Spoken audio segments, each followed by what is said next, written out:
What is pure competition? എന്താണ് ശുദ്ധകിട മത്സരം? Perfect competition and pure competition are almost same.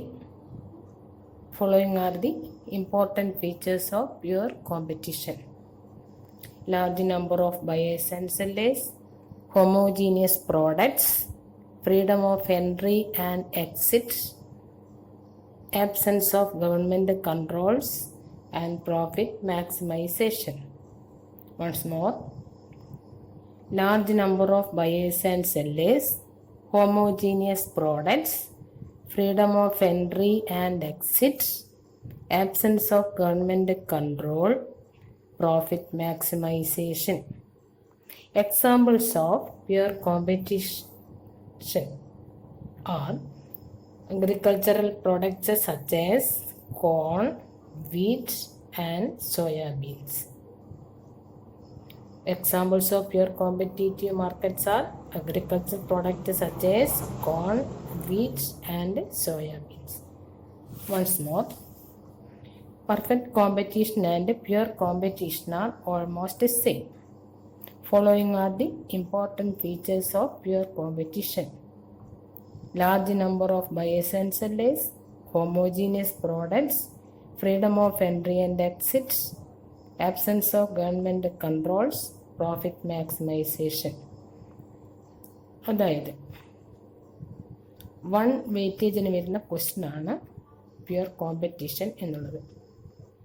അപ്പോൾ ഈ പ്യുവർ കോമ്പറ്റീഷൻ 1 വെയിറ്റേജിന് വന്നാൽ നമുക്ക് ഈ 5 പോയിൻറ്റ്സ് ഉൾക്കൊള്ളിച്ചുകൊണ്ട് എൻ്റെ എക്സാമ്പിൾ എഴുതി കഴിഞ്ഞാൽ നമുക്കതിൻ്റെ ഫുൾ മാർക്ക് കിട്ടുന്നതായിരിക്കും.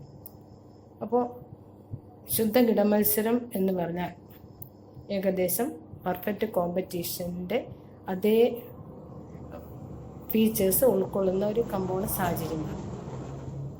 പക്ഷെ അതിൽ നിന്നും കുറച്ച് വ്യത്യാസം ഈ പ്യുവർ കോമ്പറ്റീഷനുണ്ട്. അതായത് ധാരാളം വാങ്ങുന്നവനും വിൽക്കുന്നവനും ഉണ്ടായിരിക്കണം, ഏകജാതി ഉൽപ്പന്നങ്ങൾ കമ്പോളത്തിൽ നിലനിൽക്കണം, പ്രവേശന നിർഗമന സ്വാതന്ത്ര്യം ഉണ്ടായിരിക്കും, ഗവൺമെൻറ് നിയന്ത്രണത്തിൻ്റെ അഭാവം ഉണ്ടായിരിക്കും, ലാഭ ലക്ഷ്യമാണ് സ്ഥാപനങ്ങൾക്ക് ഉണ്ടായിരിക്കുക.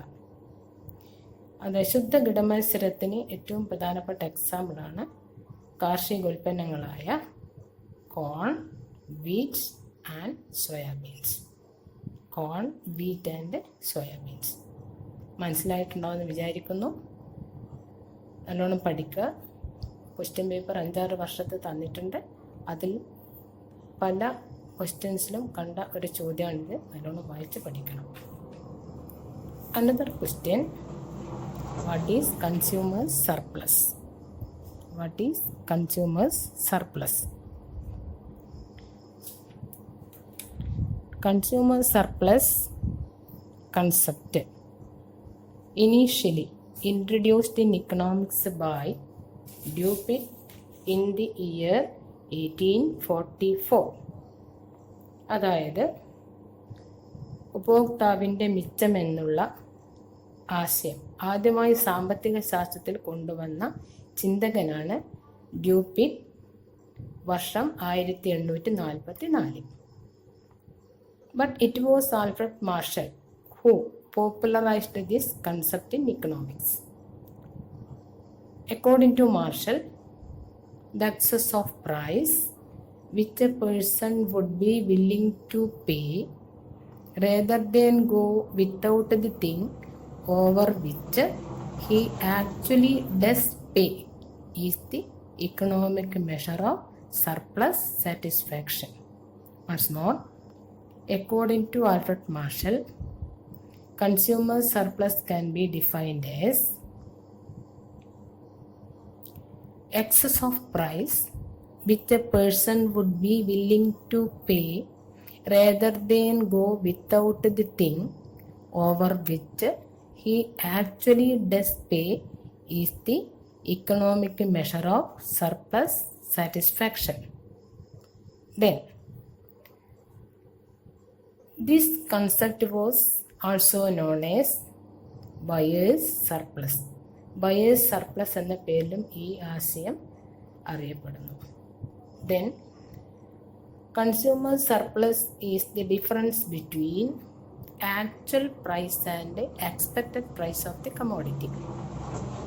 Consumer surplus is the difference between actual price and expected price of the commodity, or it is the difference between reservation price and market price. Reservation price and market price. അതായത് ഒരു വസ്തുവിന് നാം കൊടുക്കാൻ തയ്യാറായ വിലയും കമ്പോളത്തിൽ ആ വസ്തുവിൻ്റെ യഥാർത്ഥ വിലയും തമ്മിലുള്ള വ്യത്യാസമായിരിക്കും ഉപഭോക്താവിൻ്റെ മിച്ചം എന്ന് പറയുന്നത്. അപ്പോൾ കമ്പോളത്തിൽ യഥാർത്ഥത്തിൽ ഒരു വസ്തുവിന് നിശ്ചയിക്കപ്പെട്ട വിലയുണ്ടായിരിക്കും. അതിനേക്കാൾ കൂടുതലായിട്ട് നമ്മൾ ആ വസ്തുവിന് ഒരു വില കൊടുക്കാൻ തയ്യാറായിട്ടുണ്ടെങ്കിൽ ആ കൊടുക്കാൻ തയ്യാറായ വില, എക്സ്പെക്റ്റഡ് പ്രൈസ്, കൊടുത്ത വില അല്ലെങ്കിൽ മാർക്കറ്റ് പ്രൈസ്, അവ തമ്മിലുള്ള വ്യത്യാസമായിരിക്കും കൺസ്യൂമർ സർപ്ലസ് എന്ന് പറയുന്നത്. ഇനി കൺസ്യൂമർ സർപ്ലസ് നമ്മൾ ചിത്രത്തിൻ്റെ സഹായത്തോടുകൂടി വിശദീകരിക്കുകയാണ്. ഈ ചിത്രത്തിൽ DD ഡിമാൻഡ് കർവാണ്, ചോദന വക്രമാണ്. അതായത് OM എമൗണ്ട് വാങ്ങിക്കാനായിട്ട് ഒരു ഉപഭോക്താവ് കൊടുക്കാൻ തയ്യാറായ വിലയാണ് OABM. അതായത് ഒരു എമൗണ്ട്, അതായത് ഈ ചിത്രത്തിൽ കാണിച്ചിരിക്കുന്ന OM എമൗണ്ട് വാങ്ങിക്കാനായിട്ട് ഒരു ഉപഭോക്താവ് കൊടുക്കാൻ തയ്യാറായ വിലയാണ് OABM.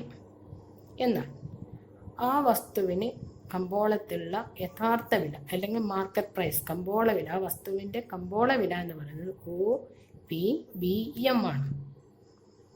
OPBM.